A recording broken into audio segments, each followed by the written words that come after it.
Welcome Wayne Carey to the first instalment of the 2011 BPL Vidcast.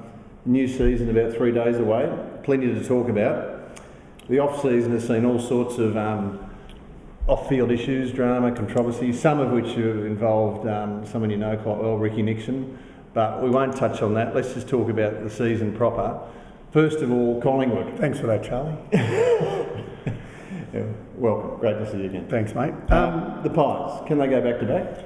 Look, obviously they can. I mean, most people are predicting them to go back to back. I use the analogy, you look at Geelong were the best side for 5 years, they won 2 flags. It doesn't always happen. The Bombers were the best side in the early 2000s for a good 3 or 4 years. They won 1 flag, which was in the year 2000. Just because you're the best side doesn't mean you win the flag. A lot of luck's involved, injuries, everything else. I mean, all things equal, they're deserving favourites, but I don't think there are any certainties at all. It's going to be they're going to have that target on their back. Everyone's going to be analysing everything they did last year. Their pressure around the ball last year was just superb. So, if they can replicate that, they're going to be hard to beat, but there's certainly no certainties. Lost Nathan Brown already, who's been so good against Nick Riewoldt in the 2 grand finals. Yeah, look, injuries play a huge part in winning a grand final, there's no doubt about that. And, like I said, not always the best side wins. Luck is involved when it comes to winning flags, and you do need a little bit of it. The Bulldogs have had none.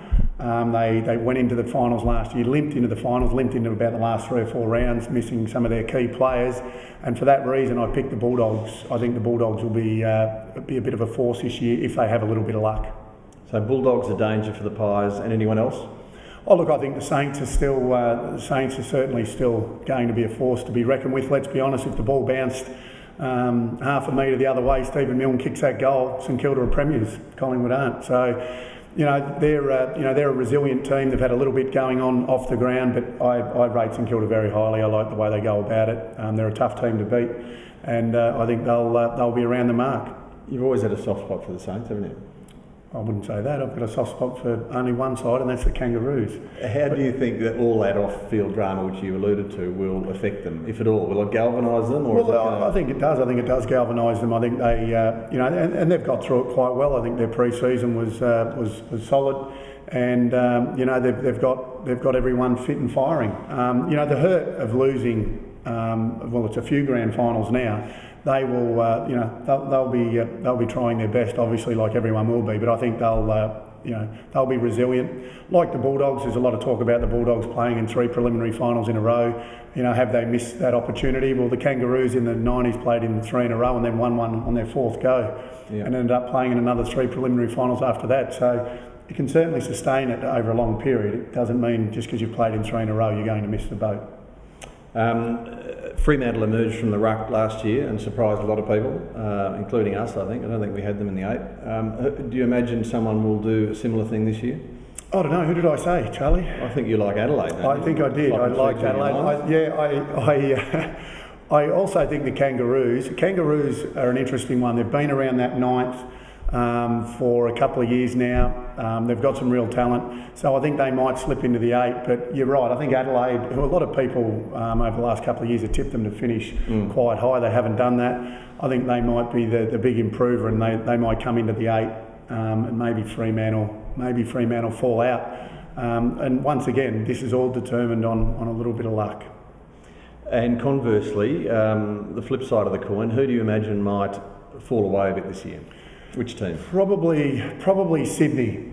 I think Sydney have shown great resilience in the way they've gone about it under Paul Roos. Johnny Longmire's been there for a long time. I do believe that he's basically done a lot of the coaching, so he's not a fish out of water, so to speak. But I think that I don't see them being able to hold their position in the 8. You do have to have a bit of a down period. And maybe Sydney might have that this year. Sorry to all the Sydney supporters. I was a South Melbourne supporter as a kid.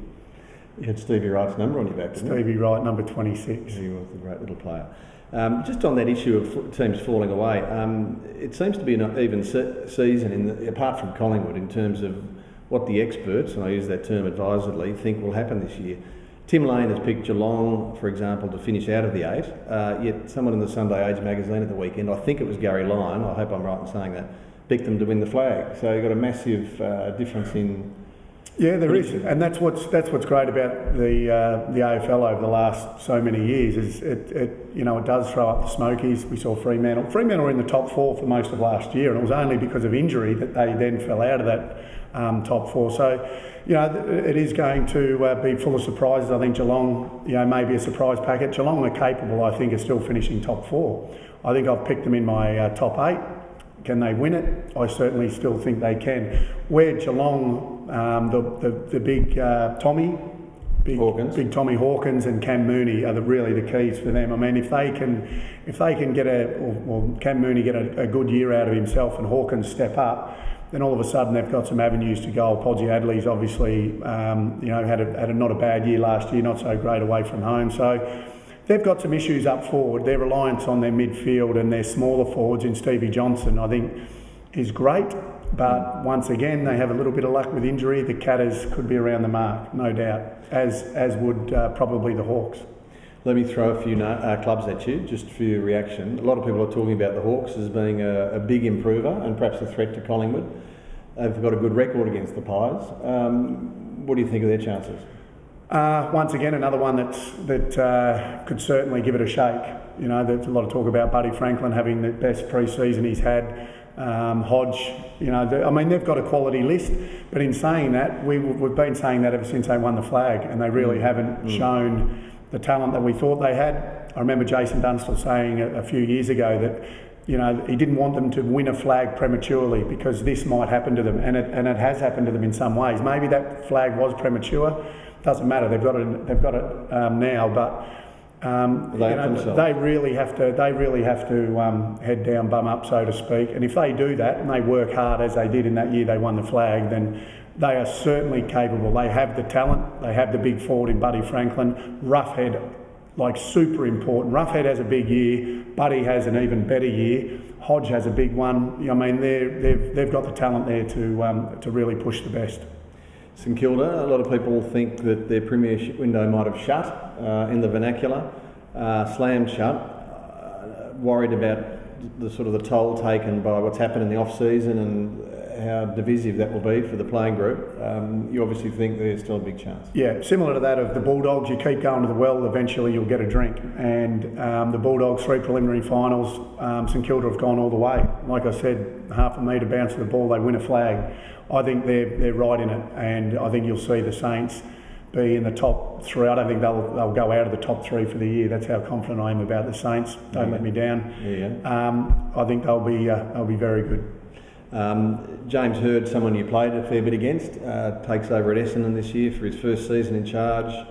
Do you think they'll make the 8? It'll be a learning year for James Hird, and I've watched a bit of the pre-season. He's the way he conducts himself, and the way he went about his footy, you can't question that. Will they make the 8? No.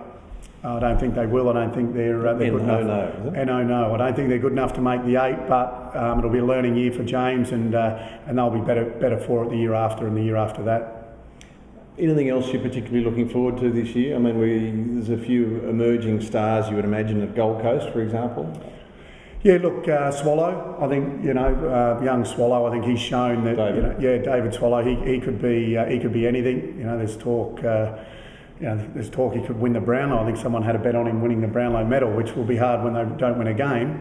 But really looking forward to seeing how the Gold Coast will go. I have predicted that they'll finish on the bottom of the ladder, but I think they'll show us that they've got some real talent and they're going to be a force to be reckoned with in the future.